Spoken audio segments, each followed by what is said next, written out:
তারপর আবার বাকিগুলো রেডি করে তুমি এটা দিয়ে এক শিখে রেডি করে ফেলো মামা এটা কি করতে মনে হয় সামনে আপু পড়া করতে দেখছো আরেক ব্যাচ লাগবে না হ্যাঁ মামা আপনি কি করেন এটা একটা লাইটার লাগবে না এটা মামা কিচ্ছু লাগবে না হয়ে যাবে ইনশাআল্লাহ আর মামা একটা লাইটার দিলে তাড়াতাড়ি হবে এই আস্তে আস্তেই হয়ে যায় ব্যাস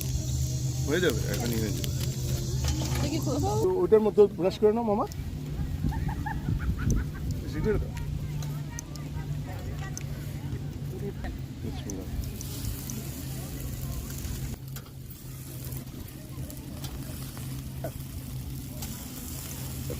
সেকেন্ডে তো হয়ে যাবে তাই তো ওকে আমার হেড লাগবে চেয়ারটা সামনের দিকে মামা এই তেল হ্যান্ড বেশি দিও না নাহলে কি বলো না চেয়ার লাগবে যে তেল হ্যান্ড দিলে ওই যে আগুন দিয়ে দিবে ওই পাশে এখানে